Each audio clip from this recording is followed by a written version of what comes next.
Series की शुरुआत एक हाई स्कूल की लड़की जी से होती है जो अपने नए स्कूल के सामने खड़ी होती है। जैसे ही वह अंदर जाती है वह नोटिस करती है कि वहाँ के सारे छात्र अमीर लगते हैं। वह अपने नए स्कूल को देखकर उत्साहित होती है क्योंकि वह स्कूल बहुत शानदार और लग्जरी लगता है। वह खुद से कहती है कि यह उसके लिए एक नई शुरुआत है और वह ठान लेती है कि अब कोई परेशानी नहीं करेगी। जल्द ही हमें पता चलता है कि जेड को उसके पिछले स्कूल से इसलिए ट्रांसफर किया गया क्योंकि वह वहाँ बहुत झगड़े करती थी और अक्सर विवादों में फंसती थी। वह स्कूल में घूमते घूमते रिसेप्शन पर पहुंचती है और पूछती है कि सेक्शन ई कहाँ है, वही क्लास जिसमें उसे भेजा गया है। जब वह इंतजार कर रही होती है तो वह देखती है कि एक लड़की उसे नफरत भरी नजरों से घूर रही है। जी सोच में पड़ जाती है कि ऐसा क्यों, लेकिन वह ज्यादा ध्यान नहीं देती। रिसेप्शनिस्ट द्वारा बताए गए रास्ते पर चलते हुए जी एक पुरानी और जर्जर बिल्डिंग तक पहुंचती है जो बाकी शानदार स्कूल की इमारतों से बिल्कुल अलग होती है। वह खुद को समझाती है कि दिखावा मायने नहीं रखता, बस अंदर से ठीक होना चाहिए। लेकिन जैसे ही वह अंदर जाती है वह अंदर की गंदगी और अव्यवस्था देखकर चौंक जाती है। फिर भी वह आगे बढ़ती है और कुछ लड़कों के एक ग्रुप तक पहुंचती है।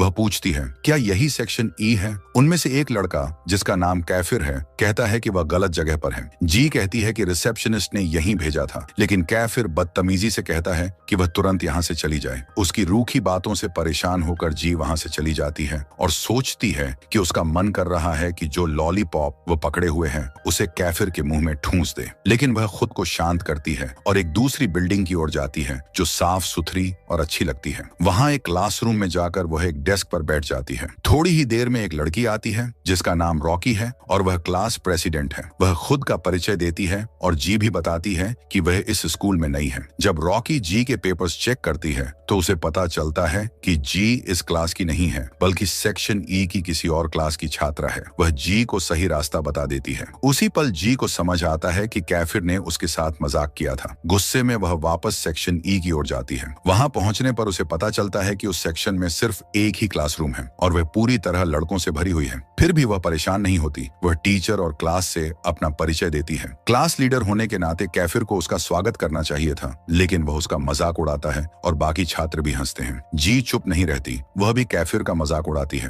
तभी से जी को क्लास के लड़कों की तरफ से तंग किया जाने लगता है। जब भी वह बैठने की कोशिश करती है वे उसे रोकते हैं। जब वह किसी तरह बैठ जाती है तो वे उस पर कागज की गेंदें फेंकते हैं और हंसते हैं। वह उन्हें चिल्लाकर रोकने को कहती है लेकिन कोई नहीं सुनता। जब क्लास खत्म होती है जी गुस्से में क्लासरूम से बाहर निकलती है और कैफेटेरिया की ओर जाती है। वहां उसे रॉकी मिलती है जो कुछ लड़कियों के साथ बैठी होती है। रॉकी उससे पूछती है कि सेक्शन ई में सब कैसे रहा, लेकिन जी सच्चाई छुपा लेती है और कहती है कि सबने उसका अच्छे से स्वागत किया। लड़कियां उसकी बात पर यकीन नहीं करती क्योंकि उन्हें पता है कि सेक्शन ई के सारे छात्र बदमाश हैं। तभी एक लड़का आयरिस बोल पड़ता है और कहता है कि जी के लिए सेक्शन ई एकदम परफेक्ट है। इससे साफ हो जाता है कि जेड और आयरिस एक दूसरे को पहले से जानते हैं, लेकिन जेड कुछ नहीं कहती और चुपचाप कैफेटेरिया से बाहर चली जाती है। वापस जाकर वह खाने के लिए एक साफ जगह ढूंढती है, लेकिन जैसे ही वह खाना निकालती है बाकी लड़के उसका खाना छीन लेते हैं। उनमें से एक लड़का फिलिक्स आता है और उसे माफी मांगता है। वह जी को समझाता है कि सेक्शन ई के किसी भी छात्र को कैफेटेरिया में जाने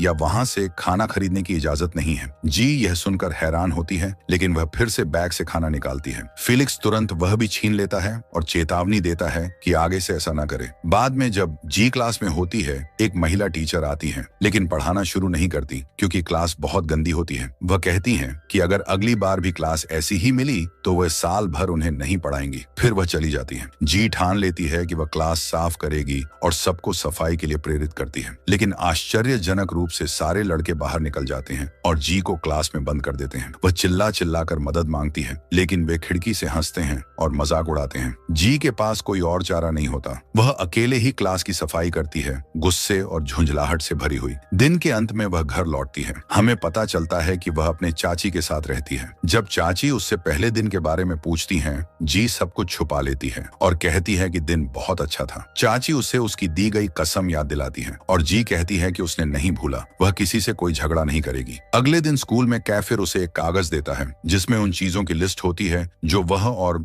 बाकी लड़के खाना चाहते हैं। वह जी से कहता है कि वह उन्हें कैफेटेरिया से ला कर दे। जी साफ मना कर देती है और कहती है कि वह उनकी नौकरानी नहीं है। कैफिर कहता है कि उसे जी का इस क्लास में होना पसंद नहीं है और अगर वह यहाँ रहना चाहती है तो उसकी बात माननी होगी। जी गुस्से में कहती है कि वह उसकी कोई बात नहीं मानेगी। वह यहाँ तक कहती है कि उसे पहली बार देखकर ही उसका मन हुआ था कि उसे घूंसा मार दे। कैफिर को जी का यह रवैया बिल्कुल पसंद नहीं आता और वह झगड़ा शुरू करने ही वाला होता है कि तभी उनकी टीचर क्लास में आ जाती हैं और बीच में रोक देती हैं। लंच टाइम में एक लड़का यूरी आता है और सारे लड़के उसके पास भागते हैं क्योंकि उसने उनके लिए बहुत सारा खाना लाया होता है। लेकिन जैसे ही यूरी जी को देखता है वह गुस्से से भर जाता है। फेलिक्स उसे बताता है कि जी उनकी नई क्लासमेट है। यूरी जी को गुस्से से घूरता है और बिना कुछ कहे वहां से चला जाता है। जी उसकी प्रतिक्रिया से हैरान होती है और फेलिक्स से उसके बारे में पूछती है। वह बताता है कि यूरी छुट्टियों में जापान में अपने परिवार से मिलने गया था और अभी अभी वापस आया है। वह यह भी बताता है कि यूरी और कैफिर बहुत अच्छे दोस्त हैं। उधर यूरी कैफिर से जेड के बारे में बात करता है और साफ कहता है कि उसे अपनी क्लास में लड़की का होना पसंद नहीं है। कैफिर उसे बताता है कि उसने जेड को डराने की कोशिश की थी लेकिन वह डरी नहीं और डट कर खड़ी रही। फिर यूरी सुझाव देता है कि वो लोग जी को तब तक परेशान करें जब तक वो तंग आकर खुद ही स्कूल छोड़ न दे। कैफिर इस बात से सहमत होता है। अगली सुबह जी नाश्ता करके स्कूल के लिए निकलती है। रास्ते में उसकी मुलाकात उसके बड़े कजिन एंजेलो से होती है। वो उससे पूछता है कि स्कूल में सब कुछ कैसा चल रहा है। जी उसे भरोसा दिलाती है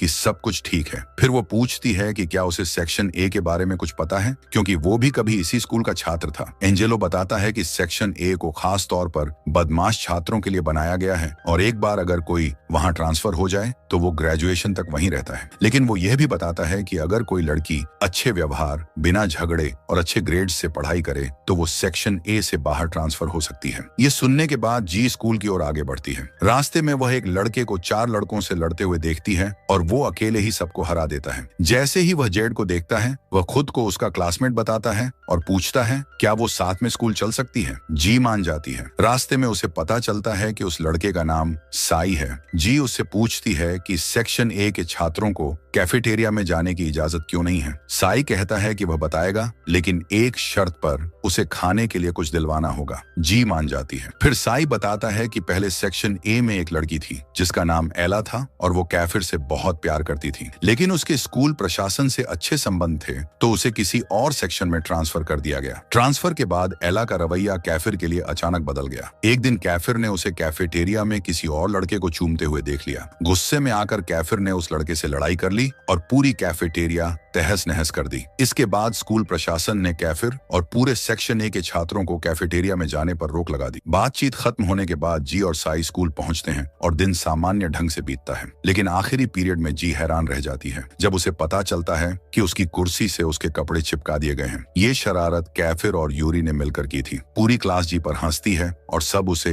अकेला छोड़कर चले जाते हैं। जी साई और फेलिक्स को आवाज देती है, उन्हें याद दिलाती है कि वो हमेशा उनके लिए खाना लाती है तो वो इस हालत में उसे अकेला कैसे छोड़ सकते हैं। फेलिक्स और साई को शर्म आती है और वे उसकी मदद करते हैं लेकिन कपड़े फट जाते हैं। साई तुरंत अपनी जैकेट उसे उड़ा देता है। गुस्से में जी कैफिर को ढूंढने निकलती है। उसे यूरी और उसके दोस्तों के साथ खड़ा देखकर वो साई की जैकेट उसके चेहरे पर फेंकती है और सबके सामने कहती है कि अब वो कैफिर की किसी हरकत पर चुप नहीं बैठेगी। फिर वो वहां से चली जाती है। घर लौटते समय साई उसके साथ होता है और उसे एक और जैकेट देता है ताकि वह अपने फटे हुए कपड़े छुपा सके। जी उसे धन्यवाद कहती है और घर के अंदर चली जाती है। दूसरी ओर साई जब घर जा रहा होता है तो फिर वही लड़कों का ग्रुप जो पहले उससे हारा था उसे बदला लेने के लिए घेर लेता है। घर पर जी रात का खाना खा रही होती है और वहाँ आयरिस भी होता है। पता चलता है कि आयरिस दरअसल जेड का छोटा कजिन है लेकिन वो साफ तौर पर जेड की मौजूदगी से चिढ़ा हुआ है। एंजेलो ये देखकर नाराज हो जाता है जब उसे पता चलता है कि आयरिस जेड को अपनी कार में स्कूल नहीं छोड़ता। वह उसे आदेश देता है कि अगली सुबह से जी को स्कूल छोड़कर आए और उसे किसी भी परेशानी से बचाए। अगली सुबह आयरिस जी को स्कूल छोड़ने जाता है। क्लासरूम पहुंचते ही कैफिर फिर से जेड को खाने की लिस्ट और पैसे देता है और उम्मीद करता है कि वो उनके लिए खाना लाएगी। जेड गुस्से में जवाब देती है कि वो उनकी नौकरानी नहीं है। वह कहती है कि वह सिर्फ अपने दोस्तों के लिए खाना ला रही है, कैफिर के लिए नहीं। जी कैफेटेरिया जाकर वो सारी चीजें खरीदती है जो कैफिर ने लिखी थी। जब वो वापस आती है तो सब बहुत खुश हो जाते हैं, इवन कैफिर भी। फेलिक्स जी को अपने पास बुलाता है और साथ में खाने का न्योता देता है जिससे जी बहुत खुश होती है और साथ बैठ जाती है। लेकिन यूरी को यह पसंद नहीं आता और वह गुस्से में वहां से चला जाता है। बाद में क्लास में टीचर छात्रों के नाम पुकारती है ताकि उनके पढ़ाई के स्तर का पता लगाया जा सके लेकिन लड़कों में से कोई भी जवाब नहीं देता। फिर वह जेड का पूरा नाम पुकारती है और पता चलता है कि उसका सरनेम भी वही है जो आयरिस का है। कैफिर तुरंत जेड से पूछता है कि क्या उसका आयरिस से कोई रिश्ता है। जेड बिना झिझक जवाब देती है कि वो उसका कजिन है। तभी जी महसूस करती है कि क्लास का माहौल अचानक बदल गया है। सब गुस्से में लग रहे हैं। जी को लगता है कि शायद आयरिस और उसके क्लासमेट्स के बीच कोई पुरानी दुश्मनी है, लेकिन उसे कुछ पता नहीं है। क्लास खत्म होने के बाद जी अपने किसी भी क्लासमेट से बात करने की कोशिश करती है, लेकिन सब उससे दूरी बना लेते हैं। इस बीच कैफिर और यूरी अपने दोस्तों के साथ जी की जानकारी इंटरनेट पर खोजने लगते हैं। उन्हें उसका पुराना स्कूल पता चलता है और ये भी कि वह वहाँ एक जबरदस्त बदमाश थी। उन्होंने ये भी पता लगाया कि उसने एक बार एक लड़के को पेंसिल से घायल कर दिया था और कई छात्रों को बुरी तरह चोट पहुंचाई थी। तभी एक छात्र अंदर आता है और बताता है कि उसे जेड के परिवार के बारे में कुछ जानकारी है। वह बताता है कि जेड का पिता बहुत समय से लापता है और किसी को नहीं पता कि वो कहाँ है। उसकी माँ ने उसे बचपन में छोड़ दिया था, फिर किसी और आदमी से शादी कर ली और एक नई जिंदगी शुरू कर दी। जी अपनी दादी के साथ रहती थी, लेकिन जब उसने स्कूल बदला तो वह अपने अंकल के घर रहने आ गई। यूरी और कैफिर को शक होता है कि शायद आयरिस ने जानबूझकर जी को उनके सेक्शन में भेजा है ताकि वह उनकी जासूसी कर सके। जब क्लास की सफाई का समय आता है तो हमेशा की तरह सारे लड़के जी को अकेला छोड़कर चले जाते हैं। कैफिर उसे परेशान करने के लिए कूड़ेदान उलट देता है और कचरा बिखेर देता है। गुस्से में जी भी जवाब देती है। वह जमीन पर कागज फैला देती है और साफ करने से मना कर देती है जब तक कैफिर उसकी मदद न करे। स्थिति बिगड़ती देख और यह जानते हुए कि कैफिर का गुस्सा तेज है और वह जी को चोट पहुंचा सकता है, यूरी बीच में आता है। वह कैफिर को समझाता है कि जी के साथ मिलकर सफाई कर लो ताकि कोई दिक्कत न हो। कैफिर शांत होता है और यूरी की बात मानकर जी के साथ क्लास की सफाई करता है। अगले दिन जी आयरिस की कार में स्कूल जा रही होती है। तभी वह साई को रास्ते में चलते हुए देखती है। वह आयरिस से कार रोकने को कहती है और बताती है कि वह अपने क्लासमेट के साथ स्कूल जाना चाहती है। साई के साथ चलते हुए जी उससे पूछती है कि वह स्कूल क्यों नहीं आया। साई बताता है कि उसे फिर से उन्हीं लड़कों से लड़ाई करनी पड़ी थी और इस बार उसे गंभीर चोट आई है, इसलिए वह ठीक होने तक घर पर ही रहा। फिर जी उसे बताती है कि क्लास में जब सबको पता चला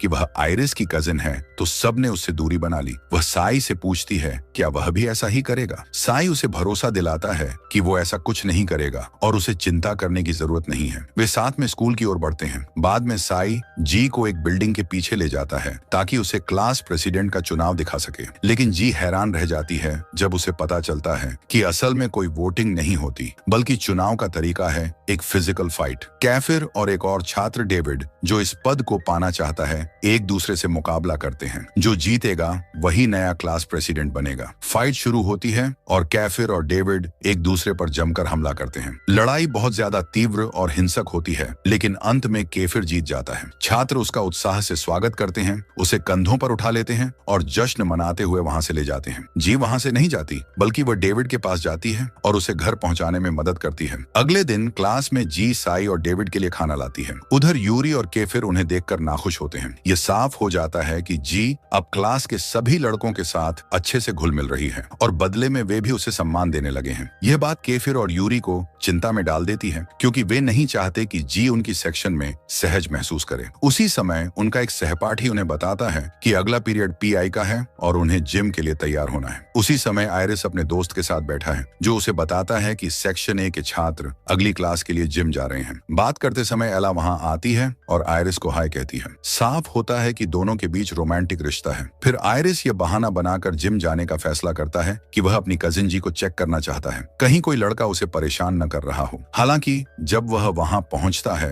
तो जानबूझकर एला के बहुत करीब हो जाता है ताकि कैफिर को गुस्सा दिला सके। उसकी यह चाल काम करती है। कैफिर पूरी तरह से भड़क जाता है और सामने जो हो रहा है उससे गुस्से में आ जाता है। आयरिस को सजा देने के लिए वह जी पर गुस्सा निकालने का फैसला करता है। बहाना बनाते हुए कि वह उसे बॉल पकड़ना सिखा रहा है, कैफिर पूरी ताकत से बॉल फेंकता है जो सीधे उसके चेहरे पर लगती है। जी जमीन पर गिर जाती है और उसकी नाक से खून निकलने लगता है। जिम में मौजूद हर कोई हैरान रह जाता है। उसी पल कैफिर को अपनी गलती का एहसास होता है और वह माफी मांगना चाहता है, लेकिन वह हिचकिचाता है जब देखता है कि आयरिस पहले ही उसके पास दौड़कर पहुंच गया है। बाद में जी को घर पर बिस्तर पर लेटे हुए दिखाया जाता है। वह स्कूल से 2 दिन की छुट्टी लेती है ताकि वह अपनी चोट से उबर सके। उसकी आंटी उसके कमरे में नाश्ता लेकर आती है। जी उसे बताती है कि वह स्कूल छोड़ना चाहती है क्योंकि वह जो कुछ उसके साथ हो रहा है उसे अब और बर्दाश्त नहीं कर सकती। वह मानती है कि उसे नहीं पता कि जो छात्र उसे परेशान कर रहे हैं उनसे कैसे निपटा जाए, खासकर जब उसने वादा किया था कि वह कोई परेशानी शैतानी नहीं करेगी। उसकी आंटी उसे समझाती है कि उसे चुपचाप सब कुछ सहने की जरूरत नहीं है, वह अपने लिए खड़ी हो सकती है बिना ज्यादा प्रतिक्रिया दिए। बाद में जी दवा खरीदने बाहर जाती है, लेकिन अचानक उसके कुछ सहपाठी उसके सामने आ जाते हैं। वे उसे पकड़ने और जबरदस्ती अपने साथ ले जाने की कोशिश करते हैं, लेकिन जी खुद को छुड़ाने में सफल रहती है और अचकचा कर खुद को केफिर की बाहों में पाती है, जो पूरा समय उसके पीछे खड़ा था। केफिर उसे बताता है कि उसके सहपाठी बस उसे उसके पास लाने की कोशिश कर रहे थे। फिर वे एक कैफे में बैठते हैं और जी उससे पूछती है कि वह उससे क्या चाहता है। जवाब देने के बजाय केफिर एक पट्टी निकालता है और ध्यानपूर्वक उसकी चोट पर लगा देता है। इसके बाद वह उसके लिए आइसक्रीम ऑर्डर करता है। जी उससे पूछती है कि क्या वह उसे घूंस देने की कोशिश कर रहा है ताकि वह उसके साथ किए गए व्यवहार को भूल जाए। केफिर मानता है कि उसे माफी मांगनी नहीं आती, लेकिन उसे इतना पता है कि लड़कियों को आइसक्रीम पसंद होती है। हालांकि जी उसका यह इशारा स्वीकार नहीं करती और वहां से चली जाती है, लेकिन कुछ कदम चलने के बाद वह पलटती है, आइसक्रीम उठाती है और चुपचाप अपने रास्ते चली जाती है। अगले दिन जी स्कूल में बाथरूम में जाती है। थोड़ी देर बाद कुछ लड़कियां वहां आती हैं और जिम में जो हुआ उसकी बातें करने लगती हैं। उनमें से एक लड़की फ्रेया एला के बारे में बुरा बोलती है। वह कहती है कि एला भरोसेमंद लड़की नहीं है और उसने केफिर को छोड़कर आयरिस को डेट करना शुरू कर दिया। जैसे ही वे बात कर रही होती हैं, फ्रेया नोटिस करती है कि उनकी सहपाठी एम असामान्य रूप से चुप है और बातचीत में हिस्सा नहीं ले रही। जब फ्रेया उससे पूछती है कि वह चुप क्यों है, तो एम कहती है कि उसे लगता है एला उतनी बुरी नहीं है जितना फ्रेया कह रही है। फ्रेया को एम की बात पसंद नहीं आती, लेकिन वह जल्दी ही विषय बदलकर जी की तरफ मोड़ देती है। वह सवाल उठाती है कि लड़के जी पर ध्यान क्यों दे रहे हैं। उसे कोई वजह नजर नहीं आती, खासकर जब जी सुंदर भी नहीं है। जी जो यह सारी बातें सुन रही होती है, फ्रेया की बातों से गुस्से में आ जाती है। वह बाथरूम से बाहर निकलती है, फ्रेया के सामने खड़ी होती है और बिना कुछ कहे उसके ऊपर पानी फेंक देती है। इसके बाद जी दौड़ती हुई सेक्शन ए की तरफ जाती है। फ्रेया और उसकी सहेलियां उसके पीछे दौड़ती हैं और सेक्शन ए के सामने उसे पकड़ लेती हैं। उसी समय सेक्शन ए के सभी लड़के बाहर आकर देखते हैं कि क्या हो रहा है। इसके साथ ही फ्रेया के दोस्त लड़के एला और आयरिस भी दूर खड़े होकर पूरा सीन देख रहे होते हैं। फ्रेया जो अब भी अपमानित महसूस कर रही है, ऐलान करती है कि जी ने उसके ऊपर पानी फेंकने की हिम्मत की और उसे इसकी सजा मिलनी चाहिए। लेकिन तभी आयरिस बीच में आ जाता है और बताता है कि जी उसकी कजिन है। जी को लगता है कि आयरिस अब उसका बचाव करेगा, इसलिए वह गर्व से फ्रेया के सामने खड़ी हो जाती है। लेकिन उसे तब झटका लगता है जब आयरिस आगे कहता है कि अगर जी गलत थी तो वह उसका बचाव नहीं करेगा। अब फ्रेया जो फिर से आत्मविश्वास में है, जी को स्कूल की स्टूडेंट हायरार्की समझाती है। वह बताती है कि स्कूल को 5 श्रेणियों में बांटा गया है। कैटेगरी ए जिसमें फ्रेया, एला और बाकी एलीट लड़कियां हैं। आयरिस इस श्रेणी का लीडर है। कैटेगरी बी वे छात्र जो ए वालों की छोटी मोटी सेवा करते हैं। कैटेगरी सी वे जो सबके साथ मिलजुल कर रहते हैं। रॉकी जिसने जी का स्वागत किया था। कैटेगरी डी सिर्फ लड़कों से बनी जो कैटेगरी ए के लिए दूसरों को सजा देने का काम करते हैं। कैटेगरी ई सबसे निचली श्रेणी जिसमें जी पहले से है, जिन्हें कोई अहमियत नहीं देता। फ्रेया कहती है कि वह जी को माफ कर देगी अगर वह उसके सामने घुटनों पर बैठे और उसका जूता चूमे,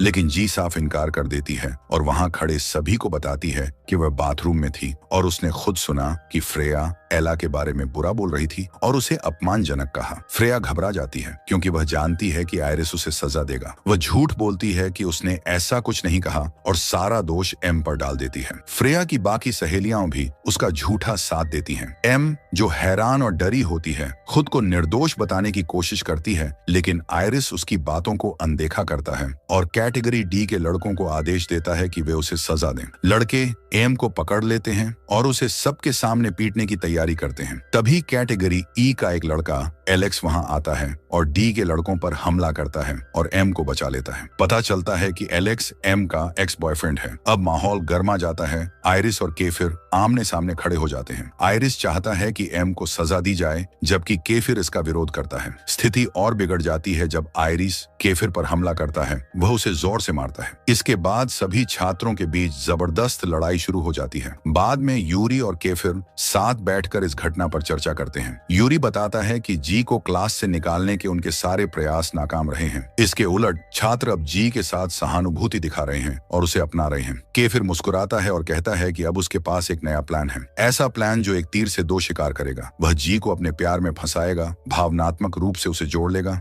फिर एकदम से उसे छोड़ देगा और उसका दिल तोड़ देगा। इस तरह वह न केवल जी से छुटकारा पालेगा, बल्कि आयरिस को भी गुस्से से पागल कर देगा, क्योंकि यह सब उसकी कजिन के साथ होगा। यूरी को यह प्लान बहुत पसंद आता है और वह साथ देने के के लिए राजी हो जाता है। उसी समय सी दौड़ता हुआ केफिर के पास आता है और घबराकर बताता है कि जी कैटेगरी डी के लड़कों से जिम में लड़ रही है। केफिर फौरन वहां भागता है और समय पर पहुंचता है। वह देखता है कि जी जमीन पर गिरी हुई है और एक लड़का उस पर हमला करने ही वाला है। बिना समय गंवाए केफिर उस लड़के को पकड़ता है और उसकी जमकर पिटाई करता है। फिर कैफिर और जी 3 बचे हुए लड़कों के सामने कंधे से कंधा मिलाकर खड़े हो जाते हैं। वे एक जबरदस्त लड़ाई में उलझते हैं, लेकिन आखिरकार अपने विरोधियों को हरा देते हैं। लड़ाई के बाद दोनों जी और कैफिर थकान से जमीन पर गिर पड़ते हैं। जी कैफिर को बचाने के लिए धन्यवाद देती है। उसी समय सी और यूरी जिम में प्रवेश करते हैं। यूरी जी के पास आता है और उसे उठाकर मेडिकल रूम ले जाने के लिए तैयार होता है, लेकिन इससे पहले वह उसे चेतावनी देता है कि स्कूल प्रशासन इस लड़ाई की जांच करने वाला है। फिर वह जी से निवेदन करता है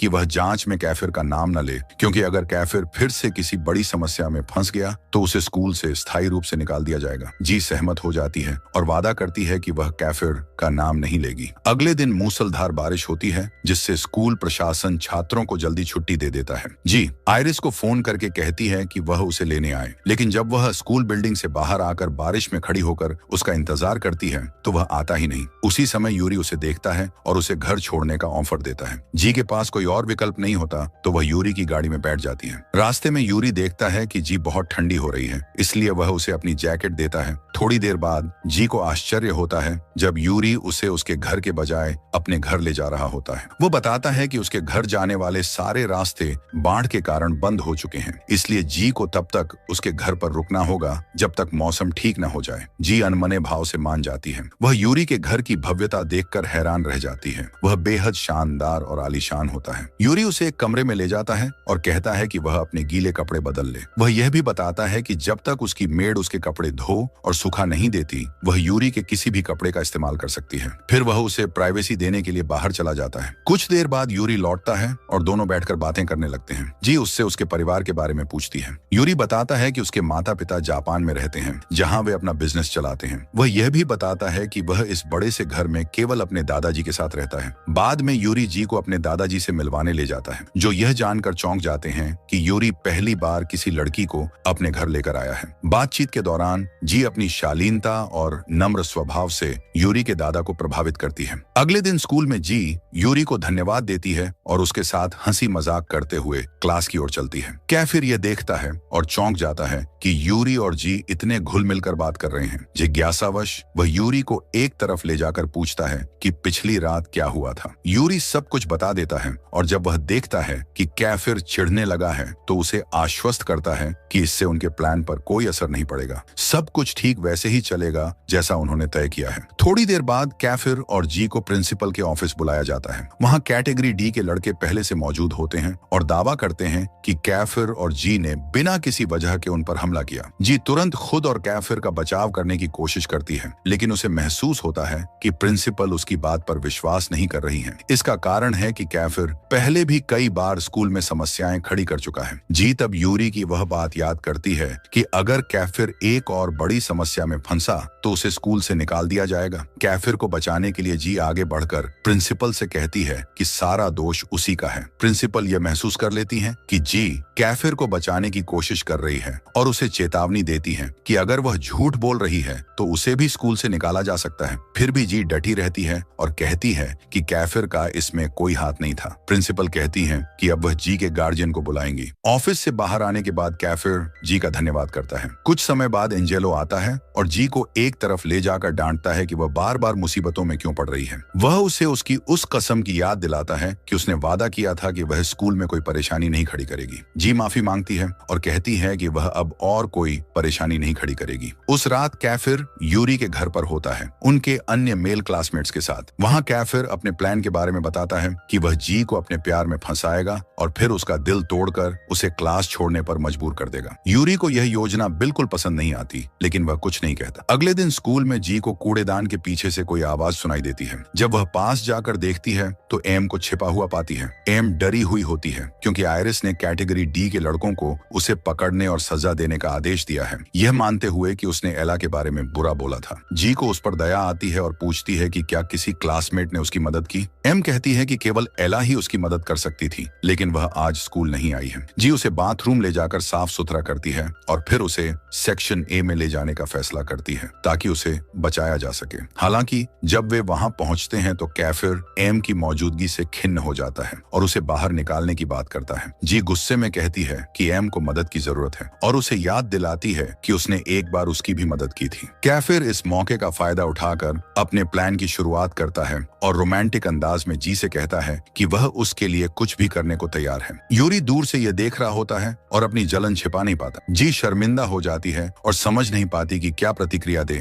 दिन के अंत में जी एम के साथ घर तक जाती है ताकि कोई उसे रास्ते में नुकसान न पहुंचा सके। रास्ते में जी एम से पूछती है कि उसका और एलेक्स का क्या इतिहास रहा है। एम बताती है कि वे दोनों एक दूसरे से बहुत प्यार करते थे, लेकिन एक दिन एला ने उसे बताया कि उसने एलेक्स को किसी और लड़की के साथ देखा था। एम को पहले विश्वास नहीं हुआ, लेकिन बाद में उसने खुद कैफेटेरिया में एलेक्स को किसी और लड़की के करीब देखा। इसके बाद उसने एलेक्स से सारे रिश्ते तोड़ दिए। एम कहती है कि तब से एलेक्स माफी मांगता आ रहा है और वापस साथ होने की गुजारिश कर रहा है, लेकिन उसने अब तक उसे दूसरा मौका नहीं दिया। एम फिर जी से पूछती है कि क्या एलेक्स को दूसरा मौका मिलना चाहिए। जी एलेक्स की तरफ देखती है और उसके चेहरे पर पछतावा महसूस करके एम से कहती है कि वह सोच समझ कर फैसला करे। बाद में जी घर लौटती है और आयरिस से उसकी हरकतों के बारे में बात करती है कि उसने एम के साथ गलत किया। जी उसे समझाती है कि एम ने एला के बारे में कुछ नहीं कहा था। उसी समय एला वहां आती है और यह सब जानकर दुखी हो जाती है। आयरिस उसके पीछे पीछे जाता है और उससे माफी मांगता है। अगले दिन एला जी के पास आती है और उसे एम के पक्ष में बोलने के लिए धन्यवाद देती है। वह बताती है कि उसने आयरिस से बात की है और उसे एम को अकेला छोड़ने का वादा कराया है। हालांकि एला जी से यह भी अनुरोध करती है कि वह एलेक्स को एम से दूर रखे, क्योंकि उसे डर है कि वह उसे फिर से चोट पहुंचा सकता है। जी मना कर देती है और कहती है कि वह एम और एलेक्स के रिश्ते में दखल नहीं दे सकती। ये फैसला उनका निजी है। कुछ समय बाद सेक्शन ए में एक लड़का एम को फूल देता है और सबके सामने अपने प्यार का इजहार करता है। वह बताता है कि वह उसे बहुत पहले से पसंद करता है, लेकिन कभी हिम्मत नहीं जुटा पाया। जी एम से कहती है कि जवाब देने से पहले सोच समझ ले, लेकिन तभी एला बीच में आकर कहती है कि जी को इसमें दखल नहीं देना चाहिए। उसी समय एलेक्स सामने आता है और सबके सामने कहता है कि उसे अपनी गलती का पछतावा है और वह एम से अकेले में बात करना चाहता है। इसी बीच कैफिर और यूरी दोनों जी को ध्यान से देख रहे होते हैं, क्योंकि वह इस रोमांटिक सीन से बहुत भावुक हो जाती है। एम एलेक्स से कहती है कि वह उसे एक और मौका देने को तैयार है। सेक्शन ए के छात्र खुशी से जश्न मनाने लगते हैं। बाद में जी और कैफिर मिलकर दूर से एम और एलेक्स को साथ देखते हैं, जहां एलेक्स खुशी से चिल्लाता है क्योंकि एम ने वादा किया है कि वह उसके साथ फिर से रिश्ता जोड़ने के बारे में सोचेगी। कैफिर इस मौके का फायदा उठाकर जी से कहता है कि काश उसके साथ भी कोई ऐसा रोमांटिक पल हो। जी शर्मिंदा हो जाती है और बिना कुछ कहे वहां से चली जाती है। जी बाथरूम जाती है और देखती है कि किसी ने बाथरूम के दरवाजे पर बहुत सी बातें लिख रखी हैं। एक विचार अचानक जी के दिमाग में आता है और वह तुरंत अपने प्लान पर अमल करना शुरू कर देती है। वह सी और डेविड के पास जाती है और उन्हें बताती है कि उसने लड़कियों के बाथरूम में अपना फोन रख दिया था। वह उन्हें एक वीडियो दिखाती है जो उसने रिकॉर्ड किया है। उसमें फ्रेया को एला को गाली देते हुए साफ देखा जा सकता है। अब जी के पास फ्रेया के खिलाफ ठोस सबूत हैं। उसी दिन बाद में जब जी घर लौटती है, वह आयरिस को वह वीडियो दिखाती है और उससे मांग करती है कि वह फ्रेया को उसकी इस हरकत की सजा दे, लेकिन जी तब हैरान रह जाती है जब आयरिस मना कर देता है। वह कहता है कि उसे पता है कि जी केवल बदला लेने के लिए उसे इस्तेमाल कर रही है और वह ऐसा नहीं होने देगा। इतना कहकर वह वहां से चला जाता है, जिससे जी काफी हताश हो जाती है क्योंकि उसका पूरा प्लान फेल हो गया। अगली सुबह जी साइकिल से स्कूल जा रही होती है। तभी एक लड़का कार से रुकता है और रास्ता पूछता है। जी उसे सही दिशा बताती है और वह लड़का धन्यवाद कहकर चला जाता है। तभी यूरी वहां आता है और उस लड़के के बारे में पूछता है। जी उसे बताती है कि वह सिर्फ रास्ता पूछ रहा था और खो गया था। फिर वे दोनों स्कूल के लिए निकल पड़ते हैं। स्कूल में एम जी के पास आती है और उसे सही निर्णय लेने में मदद करने के लिए धन्यवाद देती है। वह जी को एक चिट्ठी देती है और कहती है कि उसे एलेक्स तक पहुंचा दे। जी जल्दी से वह चिट्ठी एलेक्स को देती है, जो अपने सहपाठियों के बीच बैठा होता है। वह चिट्ठी को घबराहट में खोलता है, जबकि सभी उसे उत्सुकता से देख रहे होते हैं कि एम का जवाब क्या है। अचानक एलेक्स खुशी से चिल्ला उठता है। एम ने उसके साथ दोबारा रिलेशनशिप में आने के लिए हाँ कह दी है। वह उत्साह से जी को गले लगाता है और कहता है कि यह सब उसकी वजह से हुआ है। जी उसे कहती है कि वक्त बर्बाद मत करो, तुरंत एम के पास जाओ। कैफिर और यूरी दूर से यह सब देखकर खुश होते हैं। क्लास के दौरान सेक्शन ए और सेक्शन ई के छात्र एक साथ जिम में ट्रेनिंग कर रहे होते हैं। जी अपने सभी सहपाठियों से सबसे तेज दौड़ती है, लेकिन तभी कैफिर उसे गिरा देता है ताकि वह खुद जीत सके। जी भी पलटकर वही करता है, कैफिर को उसी तरह गिरा देती है। सभी चौंक जाते हैं क्योंकि सभी जानते हैं कि कैफिर का गुस्सा बहुत तेज है और वह जी को नुकसान पहुंचा सकता है। लेकिन जो अगला होता है वह सभी को चौंका देता है। कैफिर गुस्सा होने के बजाय मजाकिया अंदाज में जी का पीछा करता है, कहता है कि वह उसे उसकी इस हरकत की सजा देगा। जी पूरी ताकत से दौड़ती है, लेकिन कैफिर उसे पकड़ लेता है और जैसे ही वह खुद को छुड़ाने की कोशिश करती है, वह गलती से उसे किस कर देता है। सभी उस पल स्तब्ध रह जाते हैं। तभी आयरिस बीच में आता है और कहता है कि वह जी को कैफिर से बचा रहा है, लेकिन कैफिर कहता है कि यह सिर्फ मजाक था और जी को कोई एतराज नहीं है। फिर आयरिस जी की कलाई पकड़कर उसे खींचने लगता है। कैफिर उसकी दूसरी कलाई पकड़ लेता है और दोनों उसे अपनी ओर खींचने लगते हैं। आखिरकार कैफिर जी को जोर से अपनी ओर खींच लेता है और सबके सामने दोबारा उसे किस कर देता है। बाद में कैफिर अपने सहपाठियों के साथ क्लास में बैठा होता है। उसके चेहरे पर आइस पैक होता है। पता चलता है कि जे ने उसे उसके किस के बाद मुक्का मारा था। अगले दिन स्कूल में जे एक कपल को साथ खड़े होकर करीब आते हुए देखती है। तभी वह अपनी सोच में खो जाती है। उसे कल कैफिर के साथ हुआ किस याद आ जाता है। वह समझ नहीं पा रही होती कि कहीं कैफिर सच में उससे कुछ फीलिंग्स रखने तो नहीं लगा। वह खुद को होश में लाने के लिए हल्के हल्के अपने सिर पर थपकी देती है। सी उसे देख लेता है और पूछता है कि वह ठीक है या नहीं। जी कहती है कि वह ठीक है, लेकिन बात करते करते अचानक उसे कमजोरी महसूस होती है, तो वह वॉशरूम चली जाती है अपना चेहरा धोने के लिए। बाथरूम में रॉकी आती है और तुरंत नोटिस करती है कि जी बीमार लग रही है। वह पूछती है क्या जी ने मेडिकल रूम जाकर दवा ली या नहीं। जी कहती है कि उसे किसी दवा की जरूरत नहीं है और वह ठीक हो जाएगी। वह यह भी बताती है कि आज उसका एक जरूरी एग्जाम है, इसलिए वह इन्फर्मरी नहीं जा सकती। रॉकी फिर कहती है कि वह काफी समय से उससे बात करना चाहती थी, खासकर फ्रेया के साथ हुई लड़ाई के बाद। जी कहती है कि वह अभी भी उस घटना को लेकर परेशान है। रॉकी उसे चेतावनी देती है कि फ्रेया उसे इतनी आसानी से नहीं छोड़ेगी, वह किसी भी तरह से बदला लेने की कोशिश करेगी। वह बताती है कि फ्रेया ने उसके साथ भी ऐसा ही किया था। उसने सी के खिलाफ इतना कुछ किया कि उसे सेक्शन ई में ट्रांसफर करना पड़ा। वह यह भी बताती है कि आयरिस जानता था कि फ्रेया गलत थी,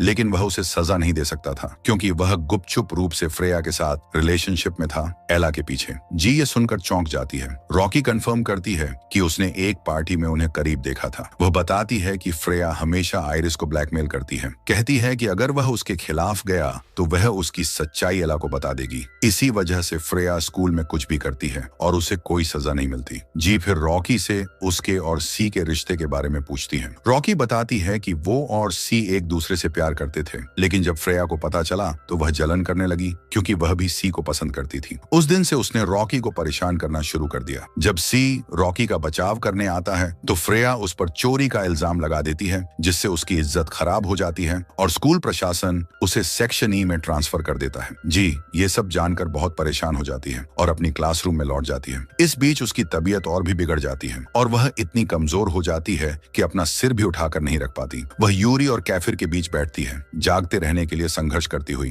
तभी टीचर आते हैं और एग्जाम पेपर्स बांटते हैं। जी पूरी तरह से थकी हुई होती है और फोकस नहीं कर पाती। आखिरकार वह अपनी डेस्क पर ही सो जाती है। कुछ समय बाद उसके क्लासमेट्स उसे उठाते हैं। जैसे ही वह आंखें खोलती है वह घबरा जाती है क्योंकि उसे एहसास होता है कि वह पूरी परीक्षा सोते हुए निकाल गई और एक भी सवाल का जवाब नहीं दे पाई। उसे डर लगने लगता है कि वह फेल हो जाएगी और अपने परिवार के सामने शर्मिंदा होगी। अगले दिन जी क्लास बुलेटिन बोर्ड के सामने खड़ी होती है जहां परीक्षा के रिजल्ट लगे होते हैं। वह पूरी तरह से हैरान रह जाती है जब देखती है कि उसने बहुत अच्छा स्कोर किया है। उसे यकीन नहीं होता और लगता है कि वह अब भी अपनी बीमारी की वजह से कुछ देख रही है जो असल नहीं है। वह कैफिर की तरफ देखती है और उसे मुस्कुराते हुए पाती है। तभी उसे एहसास होता है कि कैफिर ने परीक्षा के दौरान उसकी हालत देखकर चुपके से उसकी कॉपी भर दी थी। जी और भी ज्यादा हैरान रह जाती है जब वह रिजल्ट्स में देखती है कि कैफिर और यूरी दोनों ने बहुत अच्छे अंक हासिल किए हैं। वह सोचती है कि इतने होशियार स्टूडेंट्स अभी तक सेक्शन ई में क्यों हैं। अगले दिन जी क्लासरूम में आती है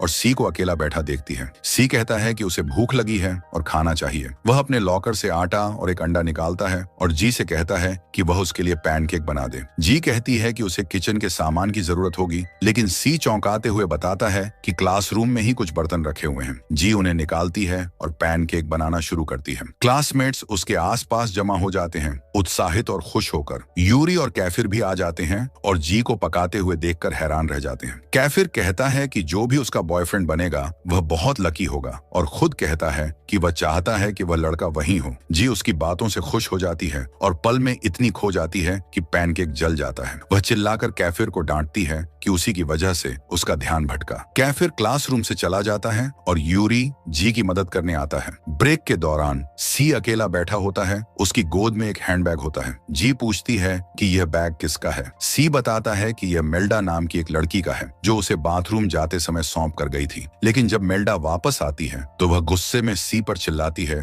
कि उसने उसका बैग क्यों पकड़ा और फिर एक लड़के को बुलाकर सी पर इल्जाम लगाती है कि उसने उसके बैग से पैसे चुराए हैं। सी इससे इनकार करता है लेकिन वह लड़का उस पर विश्वास नहीं करता और लड़ाई शुरू कर देता है। जी बीच में आती है और उस लड़के को हटाकर कहती है कि मेल्डा ने खुद सी को बैग संभालने के लिए दिया था। लेकिन मेल्डा इनकार करती है और कहती है कि सी झूठ बोल रहा है। चारों तरफ भीड़ जमा हो जाती है। सी बार बार अपनी सफाई देता है लेकिन कोई भी उस पर भरोसा नहीं करता, खासकर सेक्शन ए के छात्र, क्योंकि सी पर पहले भी चोरी का इल्जाम लग चुका है। फ्रेया बोलने की कोशिश करती है लेकिन जी उसे तुरंत चुप करा देती है और कहती है कि वो आखिरी इंसान होनी चाहिए जिसे इस बारे में बोलना चाहिए। जी सबके सामने फ्रेया को एक्सपोज करती है कि उसने पहले भी सी पर झूठे इल्जाम लगाए हैं। तभी सेक्शन ए का एक लड़का मेल्डा से पूछता है कि उसने कितने पैसे खोए हैं। जैसे ही वह रकम बताती है वह लड़का ठीक उतनी ही रकम अपनी जेब से निकालकर उसे दे देता है और सी की तरफ देखकर व्यंग्य से कहता है कि उसे चोरी करने की जरूरत नहीं क्योंकि उसका परिवार अमीर है। जी को गुस्सा आ जाता है कि सी के साथ कितना गलत हो रहा है और वह सेक्शन ए के स्टूडेंट्स से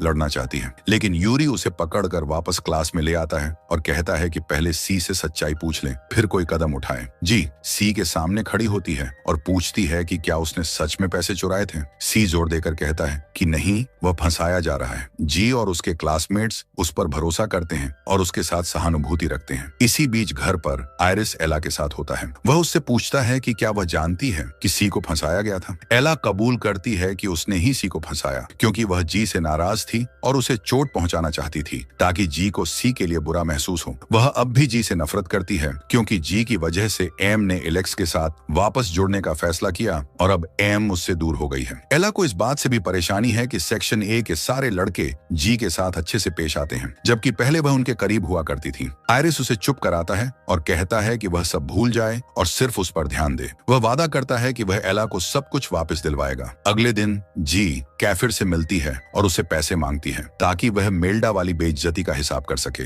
कैफिर उसे ऐसा करने से मना करता है लेकिन जी जिद करती है तो वह उसे पैसे दे देता है। जी जाकर उस लड़के को पैसे उसके चेहरे पर फेंक कर कहती है किसी कोई चोर नहीं है। फिर वह सबके सामने जोर से कहती है कि उसी ने मेल्डा के बैग से पैसे चुराए थे। आयरिस जी के पास आता है और कहता है कि वह समझता है कि वह सी की रक्षा कर रही है लेकिन उसे उम्मीद नहीं थी कि वह इल्जाम अपने सिर ले लेगी। फ्रेया इस मौके का फायदा उठाती है और जी की वीडियो रिकॉर्ड करती है जिसमें वह चोरी कबूल कर रही होती है और वह उसे ऑनलाइन पोस्ट कर देती है। जब जी वापस क्लासरूम में आती है तो उसके क्लासमेट्स नाराज होते हैं। वे उसे वह वीडियो दिखाते हैं जो फ्रेया ने पोस्ट की है जिसमें जी को चोरी कबूल करते हुए दिखाया गया है। सी खुद को दोषी मानता है कि जी उसकी वजह से मुसीबत में फंस गई लेकिन जी कहती है कि उसे कोई परवाह नहीं, बस सी का नाम साफ हो जाए। सी उसके पास आता है, उसे धन्यवाद कहता है और गले लगाता है। यूरी, कैफिर और बाकी सारे क्लासमेट्स जी के इस काम से खुश होते हैं। कैफिर फिर अपने हैकर दोस्त एडी से संपर्क करता है और उससे कहता है कि वह वीडियो को सारे सोशल मीडिया से हटा दे। अगले दिन एंजेलो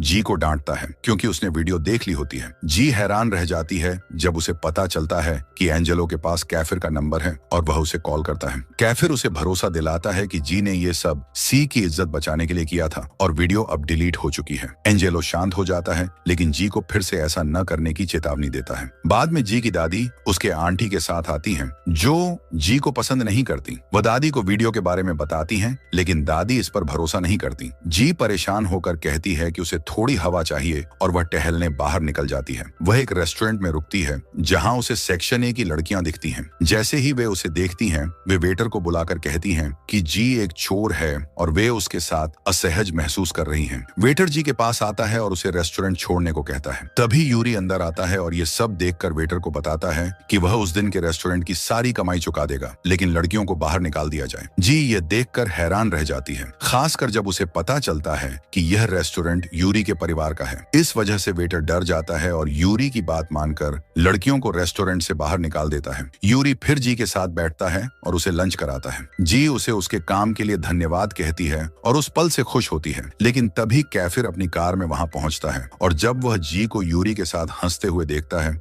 तो उसका चेहरा गंभीर हो जाता है।